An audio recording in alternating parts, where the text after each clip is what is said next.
개장 전 뉴스 보고 전략 고민하는 시간입니다. 투자 뉴스앤 전략 세 분과 함께 볼게요. 야천투자연구소 남인호 소장, 그리고 프리스티지 경영전략연구소 반종민 소장, LNS홀딩스 김선영 대표는 전화로 만나보겠습니다. 어서 오세요.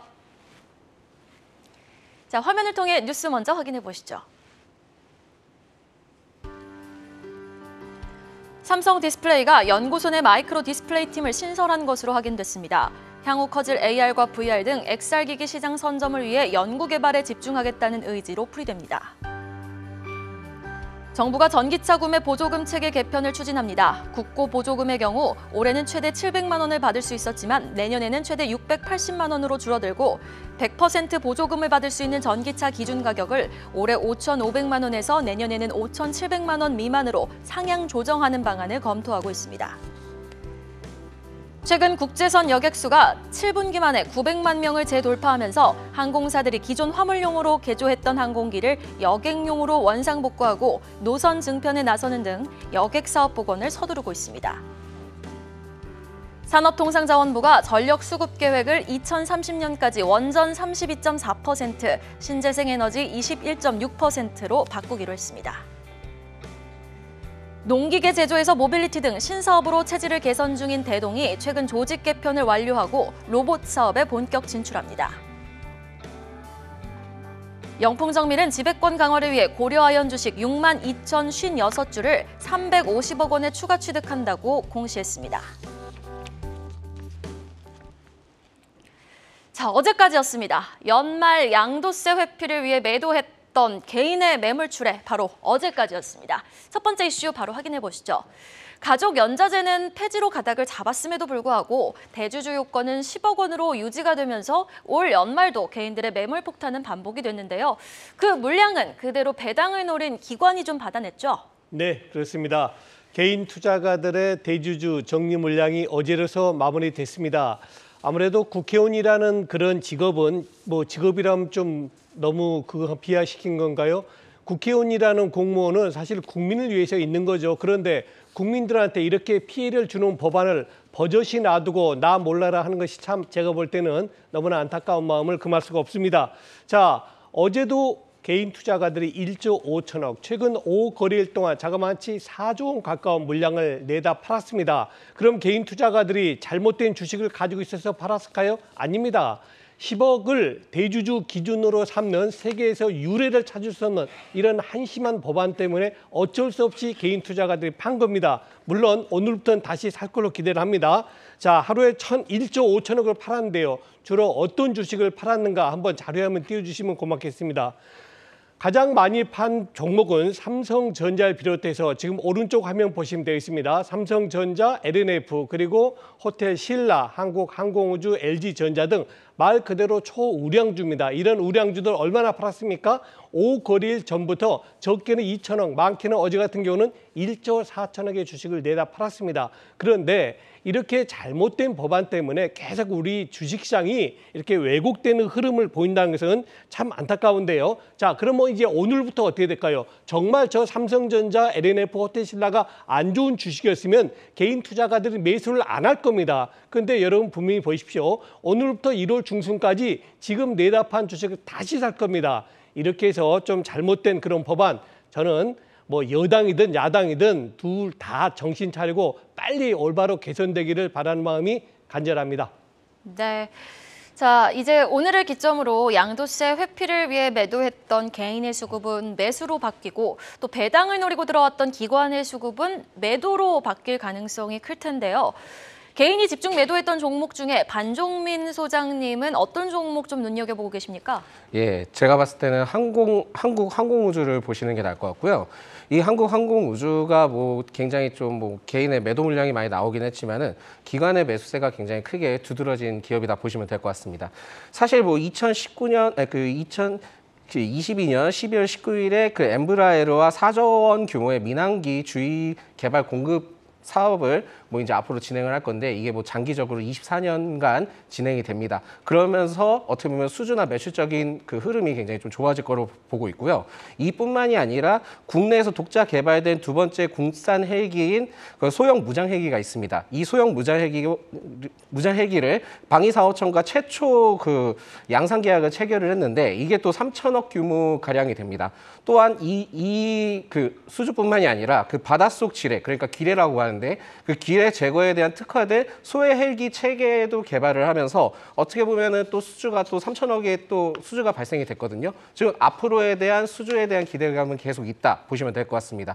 무엇보다도 정부에서 지난달 방위산업 및 우주항공 관련된 그 지원을 하겠다고 발표를 했기 때문에 오늘 뭐 하락을 한다 하더라도 앞으로 그 1월부터 그 내년까지는 굉장히 좀 좋아질 수 있는 게 우주항공과 방위산업 분야다. 그 말씀을 드리겠습니다. 그러니까 내년 정책주로서 굉장히 크게 기대를 해볼 종목이다 보시면 되겠고요. 3분기 영업이익이 전년 대비 무려 978%가 증가를 했습니다. 무엇보다도 그 매출적인 부분들이나 재무적인 구조도 앞으로 좀 더 수주를 통해서 좋아질 것 같고요. 무엇보다 또 추가적으로 말씀드리자면은 12월부터 기관의 순매수세가 유입이 됐는데 이게 16일 빼고는 약 그 1,000억 원 가량의 순매수가 계속 유입이 됐습니다. 이뿐만이 아니라 외인의 매수세도 최근에 이제 들어와준 흐름을 봤을 때는 내년에 정책주로서 굉장히 정책 수요주로서 굉장히 크게 기대감을 해볼 수 있는 기업이기 때문에 항공우주를 꼭 참고해서 보시기 바라겠습니다. 네, 뭐 실적도 뒷받침되는 데다가 최근 모멘텀까지 붙었죠. 북한의 정말 계속되는 도발로 인해서 최근 모멘텀이 추가된 방산주, 그 안에서도 한국항공우주 수급이 뒷받침되고 있습니다. 한번 추가적인 상승 여력 기대해 보도록 하겠습니다. 다음 기사 확인해 보시죠. 여러분, 전기와 에너지가 없는 세상 상상이나 해보신 적 있으신가요? 사실 30분만 전기가 나가도 얼마나 불편한지 모릅니다. 고로 국가는 차질 없는 전력 수급을 위해서 2년마다 계획을 짜고 발표를 하는데요. 우리는 향후 전기가 이만큼 필요하겠습니다. 이만큼의 전기를 공급하기 위해서 우리는 이런 설비를 구축하겠습니다. 뭐 이런 내용이 포함이 되어 있는데 이번 정부 들어서 처음 발표가 된 전력 수급 기본 계획 수정된 사항 자세하게 좀 체크해 주시죠. 네, 이제 산업통상자원부가 지난 정부 때 이제 2030년까지 원전 23.9%, 그리고 신재생 30.2%를 짠 전력 수급 계획을 2030년까지 원전 32.4%, 신재생 21.6%로 바꾸기로 했다라는 그런 소식이 나왔습니다. 산업부는 이런 내용을 담은 10차 전력 수급 기본 계획이죠. 22년부터 36년까지인데 이걸 이제 국회 상임위원회에 보고했다는 내용이 어제 나왔고요. 참고로 이 전력 수급 계획은 앵커님 말씀하신 대로 이제 2년마다 수립하는데 15년짜리 계획이다라고 좀 보시면 될 것 같습니다. 일단 가장 크게 바뀐 점은 지난 문재인 정부 때는 신재생이 거의 메인이었죠. 근데 현 윤석열 정부 넘어와서는 원전으로 이제 메인을 가겠다라는 그런 큰 틀에 수정을 했다는 점이 제일 큰 부분이다라고 보시면 될 것 같습니다. 다만 산업부 같은 경우는 이제 신재생 에너지의 비중 자체를 계속 높이기로 했다라고 이제 결정을 했다고 하는데요. 지난 정부와 좀 비교를 해보면 일단 원전은 지난 정부 때 23.9%, 지금 정부의 32.4%로, 그리고 석탄은 지난 정부 21.8%에서 지금 정부 19.7%, 그리고 LNG는 지난 정부 19.5%에서 지금 정부 22.9%, 그리고 신재생은 좀 대폭 나눠졌습니다. 지난 정부 30.2%에서 이번 정부 21.6%로 수정하면서 원전과 신재생을 어쨌든 양대 에너지원으로 가져가겠다라는 틀은 바뀌지 않았지만 이제 원전과 신재생의 어떤 순위는 바뀌었다라고 보시면 될 것 같습니다. 이에 따라서 뭐 관련주들 한번 체크해 보시면 좋을 것 같고요. 지금 이제 윤석열 정부 넘어와서 원전 관련주들이 좀 움직이기 시작했어요. 근데 지난 정부 때 이제 원전을 이제 메인으로 내세우지 않으면서 관련 기업들이 사실은 망한 기업들이나 도산한 기업들이 굉장히 많거든요. 근데 하나하나 살아나고 있는데 이것조차 사실 물리적 시간이 필요한 부분이기 때문에 일단 관심은 이쪽 업종으로 계속 가지시는 게 좋을 것 같고요. 시간은 그만큼 좀 걸릴 거니까 사이트는 그만큼 좀 길게 가지시면 좋겠다라는 의견 드리겠습니다. 원전의 비중을 8.5%로 높이고 신재생 에너지를 8.6%포인트 줄이는 이번 수정안. 자, 그럼 원전 관련주 한번 주목해 볼 필요가 있을 것 같은데 사실 내년에는 방산, 원전 뭐 계속 주목해 보자라는 이야기 나오고 있어요. 원전 관련주 안에서는 어떤 종목 특히 주목해 보면 좋을까요? 네, 제가 봤을 때는 한전 KPS를 좀 주목을 해볼 필요가 있고요. 이 한전 KPS가 한국전력공사 계열의 그 발전선비 그 정비 전문 업체다 보시면 될 것 같습니다. 뭐 주요 클라이언트로는 뭐 한전이 있고 뭐 한수원 그리고 한국지역 난방공사가 있습니다. 뭐 현 정부가 30년까지 그 발전 원별 비중을 원전 한 32.4%로 지난보다 뭐 10% 이상 증가를 발표를 했는데, 이게 아마 전기차 등과 그 제품의 전기화 속도에 따른 전력망에 대한 안정화 때문에 진행을 하는 것으로 좀 보고 있습니다. 사실 뭐 이러한 흐름만 있는 것은 아니고요. 지난 15일 그 수십조 원에 이르는 한전과 튀르키예 원전 협력 논의가 지금 이루어지고 있는 가운데 차세대 한국 원전 4기를 건설하는 프로젝트를 추진을 하고 있고요. 대략 이게 규모가 20조 원을 좀 예상을 하고 있습니다. 물론 이뿐만이 아니라 뭐 폴란드와 체코 원전 수주에 대한 추진도 진행을 하고 있는데, 사실 이게 뭐 수주가 본격적으로 시작이 된다 한다면은 한전 KPS도 역시 한전을 통해서 수혜를 받을 수 있는 가능성이 매우 높다 보시면 될 것 같습니다. 이뿐만이 아니라 사실 이 기업이 신재생 에너지 발전 설비 사업도 영위를 하고 있습니다. 뭐 태양광이나 연료전지, ESS 관련된 분야도 영위를 하고 있기 때문에 이 점은 좀 주목을 해볼 필요가 있겠고요. 지난 6월 미국 퓨얼셀 에너지와 연료전지 발전 사업 업무 협약을 체결을 했던 이력과 또한 수소 연료 전지에 대한 개발성을 굉장히 좀 부각을 했기 때문에 앞으로 신재생 에너지와 원전 관련된 수혜를 복합적으로 좀 부여받을 수 있지 않을까 기대를 해볼 수 있겠습니다. 원전과 신재생 에너지의 동시에 수혜를 뭐 받으려고 한다면 일단 뭐 원전에 대한 수주가 확실하게 이루어지고 난 다음에 신재생 에너지도 동시에 수주가 발생이 돼야 되거든요. 그렇지만 굉장히 큰 기대감이 있기 때문에 이 두 가지를 같이 섹터로서 함께 묶여져 있는 기업이 한전 KPS다 보시면 될 것 같습니다. 올해 그 예상 영업이익은 소폭 감소될 전망이기는 하지만은 정부 정책 및 해외 수주를 통한 기대감이 매우 높고요. 또한 12월부터 기관에 매수세가 계속 유입되는 흐름을 봤을 때는 뭐 내년에 정책주로서도 또한 정부 수혜주로서도 굉장히 주목을 해볼 수 있기 때문에 한전 KPS를 참고해 보시기 바라겠습니다. 네, 원전 관련주 탑픽 한전 KPS 제시해 주셨습니다. 자, 이어서 정부가 팔을 걷고 개편에 나선 정책은 또 있습니다. 다음 이슈, 전기차 구매 보조금 체계 개편 추진에 나서는 정부 한번 확인해 보도록 할게요. 개편되는 세부적인 항목들 살펴볼 텐데, 혜택을 받을 수 있는 보조금은 줄어드는 것 같아도 지금 수혜 대상은 훨씬 확대되는 것 같거든요. 구체적으로 지금 어떻게 개편이 되고 있나요? 네, 말씀하신 대로 정부가 전기차 구매 보조금 체계 개편을 추진한다는 소식입니다. 일단 국고보조금 같은 경우는 이제 올해 최대 700만 원을 받을 수 있었는데요. 내년에 최대 680만 원으로 20만 원을 좀 줄였습니다. 근데 단 100% 보조금을 받을 수 있는 전기차 기준 금액을 올해 5,500만 원에서 이제 내년에 5,700만 원으로 200만 원 올리겠다라는 그런 방안을 현재 검토 중이라고 하는데요. 이거는 자동차 업체들이 전기차 가격을 좀 낮추도록 이제 유도하기 위함이다라고 보시면 될 것 같습니다. 각 차종별로 가격을 낮춰서 이제 보조금 대상에 이제 들어가게 되면은 소비자들의 편익도 당연히 향상될 것이라고 예상하고 있고요. 또한 국내 직영 AS 센터가 없는 업체가 판매하는 전기차에는 보조금 지원 규모를 줄이기로 했다는 그런 내용까지 나왔습니다. 환경부는 위와 같은 방안을 자동차 업계의 의견을 수렴해서 내년 1월 제도 개편을 이제 확정짓겠다는 내용을 얘기했는데요. 일단 국내 완성차 브랜드 같은 경우는 당연히 이제 다 있습니다. AS센터 지금 다 있고요. 근데 이제 딜러사가 서비스 센터를 운영하는 수입차 같은 경우는 AS센터가 이제 지역에 AS센터가 없는 기업들이 되게 많아요. 근데 그런 기업들은 당연히 보조금 규모를 축소할 것이다라고 이제 좀 생각하시면 될 것 같습니다. 사실 저는 이거는 좀 어느 정도 차별을 둬야 되는 거는 진작 했었어야 된다고 생각합니다. 뭐 잘 아시겠지만 미국 같은 경우는 이제 IRA를 하면서 이제 대놓고 미국산 전기차에만 보조금을 주고 있다라는 이런 내용을 잘 알고 계실 거고요. 최근에 중국도 이제 자국산 배터리를 탑재하는 전기차한테만 보조금을 주면서 미국이나 중국이나 사실 이거를 무기로 자국의 전기차 산업을 계속 육성해 나가고 있었는데, 그동안 우리나라만 국민 세금으로 이제 해외 전기차 기업들을 지원한다는 비판이 좀 많았었죠. 어쨌든 이런 부분에 대해서는 이제 현대차도 어느 정도 최근에 현대기아차도 많이 이제 경쟁력을 갖추고 있기 때문에 어느 정도 이제 해외 차와의 차별을 좀 두면서 이제 국내 산업도 어느 정도 좀 커버링을 해야 될 필요성도 있다라고 좀 생각을 합니다. 어쨌든 이번 이슈를 통해서 많은 전기차들이 혜택을 받게 되기 때문에 아무래도 소비자 편익 측면에서 훨씬 더 좋아질 수 있을 거라 보고 있고요. 이와 관련해서 현대차와 기아차, 국내 전기차와 관련된 기업들 되게 많죠. 네, 그런 기업들 한번 체크해 보시고 관심 가져보시면 좋을 것 같습니다. 네, 사실 국민 세금으로 해외 전기차 지원한다라는 비판이 있었는데 이를 감안해서 내놓은 직영 서비스 센터 구축 여부까지도 전기차 보조금 산출 기준에 추가된 만큼 이제 국산 전기차들 사실 요즘 너무 잘 나오잖아요. 국산 전기차의 선전 또한 한번 기대해 보도록 하겠습니다. 이어서 전략에 대한 힌트 이번에는 기사를 통해서 한번 얻어보도록 하겠습니다. 개인 투자자들 1월에 주식을 가장 많이 순매수하고 4월에 가장 높은 수익률을 얻는다라는 통계가 있습니까? 남인호 소장님. 예, 그렇습니다. 한 증권회사에서 아주 좋은 자료를 내서 여러분께 소개해드리겠습니다.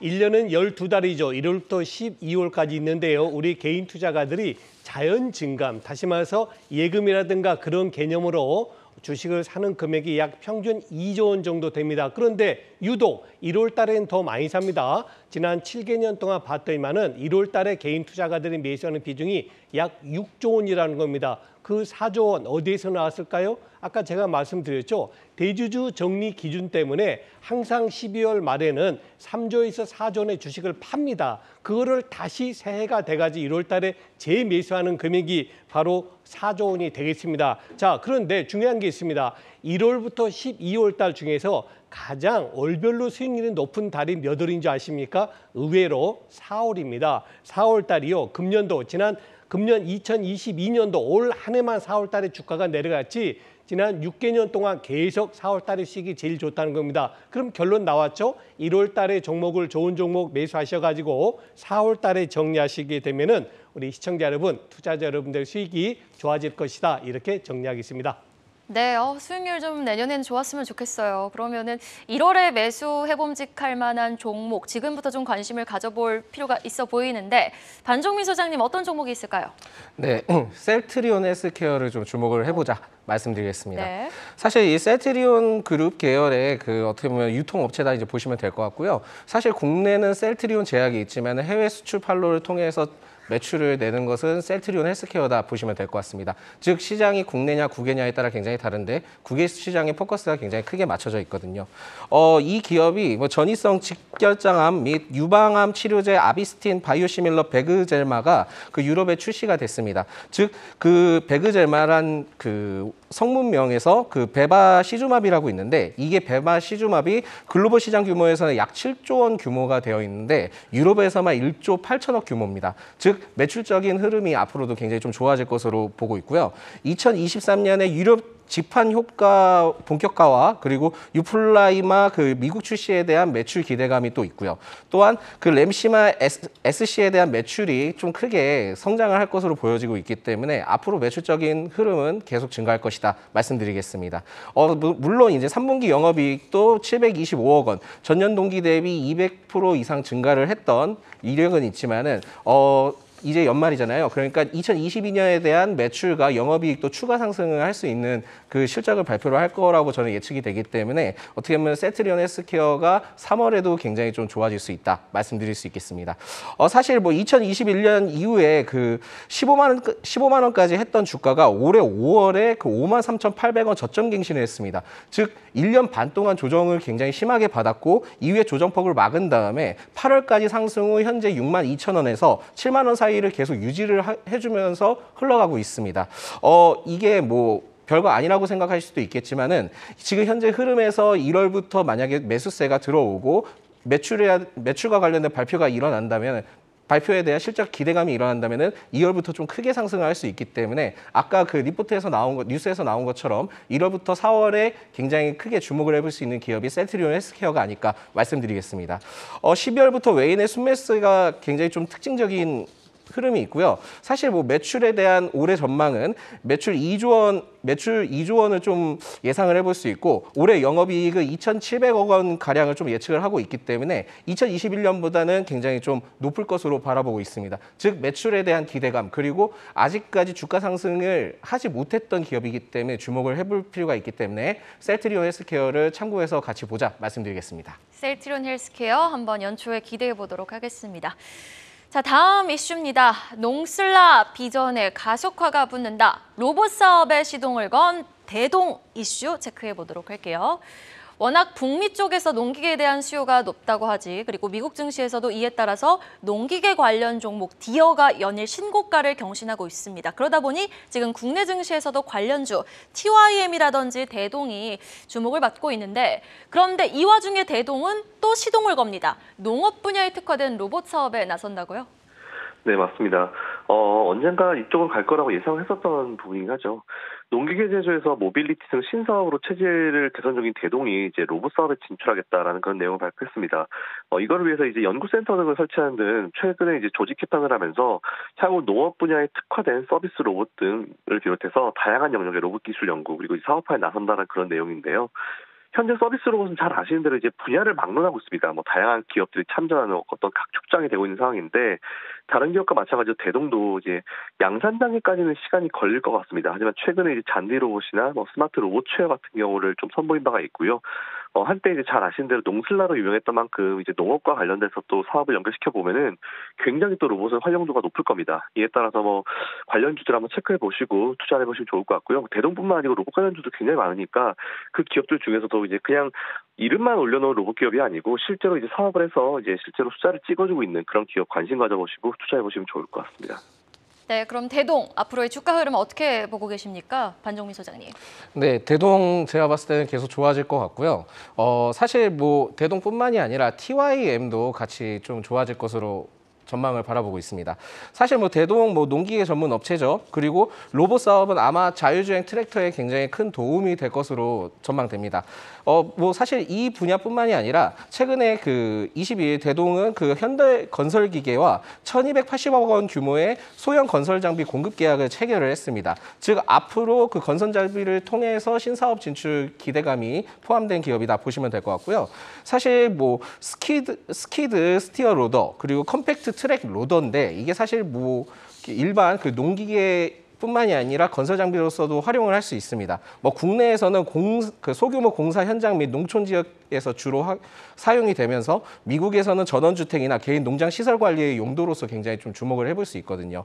이 흐름을 봤을 때는 대동도 괜찮고 또한 TYM도 괜찮습니다. 각종 농기계 제조 사업을 영위하는 기업이다 보실 수 있겠고요. 북미 수출 호조로 인해서 3분기 영업이익이 전년 대비 600% 이상 증가를 했습니다. 또한 미국 조지아주에 4,000평 규모의 대규모 신설 투자를 진행을 하고 있으면서 2024년 중순 정도의 준공이 완공 예정이거든요. 연간 트랙터 5만 대 수출 생산 캐파를 늘리고 있는 흐름이기 때문에 앞으로 굉장히 좀 매출적인 부분들과 또한 수주에 대한 흐름이 굉장히 좀 좋아질 수 있는 기업도 TYM도 있다 말씀드리겠습니다. 사실 이것뿐만이 아니라 이 대동과 TYM을 좀 추가적으로 주목을 해볼 수 있는 게 로봇 관련된 산업뿐만이 아니라 우크라이나 재건 관련된 산업도 같이 봐야 되는데 이게 사실 TYM을 좀 눈여겨보자면은 10월에 우크라이나에 총 5억 원 상당의 현금 및 트랙터를 기증을 했습니다. 기증을 했는데 뭐가 중요하냐 말씀하실 수 있겠지만은 기증을 했고 이 우크라이나라는 전제 조건이 깔렸기 때문에 우크라이나와 러시아에 대한 전쟁이 종료가 된다 한다면 이 TYM이 우크라이나 재건주로서도 주목을 받을 수 있는 흐름을 가져간다. 이 부분들을 꼭 주목하시기 바라겠습니다.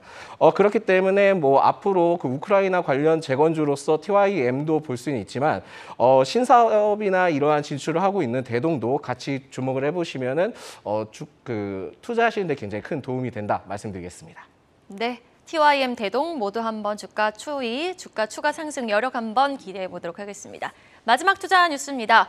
지금 월가에서는 미국 대신에 선진국 대신에 신흥국 관련 주식을 내년엔 좀 더 주목해보자라는 조언이 나오고 있습니다. 주요 배경 어디에 있습니까? 네. 앞으로 10년 동안은 미국 주식에 투자하시면 연 4에서 5% 수익을 보시고요. 신흥국가, 대표적인 국가가 대한민국입니다. 대한민국에 투자하시면 연 8에서 9% 수익을 본다. 이 말은 제가 한 말이 아닙니다. 바로 미국의 분석가들이 한 말인데요. 특히 세계 2위의 자산업체죠. 뱅가드, 자그마치 자산 운용 규모가 7조 달러입니다. 우리 돈으로 얼마입니까? 약 8,000조입니다. 우리 대한민국 주식시장 전체가 얼마죠? 2,000조입니다. 우리 한국 주식을 코스닥에 있는 모든 종목, 코스피에 있는 모든 종목을 전부 4번이나 살 수 있는 그런 규모의 자산 규모를 가지고 있는 뱅가드의 전략가가 한 말입니다. 자, 왜 그렇게 보느냐? 미국은 두 가지 문제가 있다. 첫 번째, 밸류에이션이 너무 높아졌다. 지금 미국의 퍼가 보통 20배가 넘는 걸 전부 알고 계실 겁니다. 우리 대한민국의 퍼 지금 9배밖에 안 됩니다. 자, 두 번째, 이미 미국의 그런 경기 침체의 국면에 들어갈 수 있다. 그래서 당분간 여기서는 10년이라고 그랬지만 제가 10년이라는 단정 짓고 싶지는 않고요. 최소한도 내년도 2023년도에는 미국에 투자하는 것보다는 우리 대한민국 주식시장에 투자하는 것이 훨씬 높은 수익률을 낼 수 있다. 이렇게 정리하겠습니다. 네,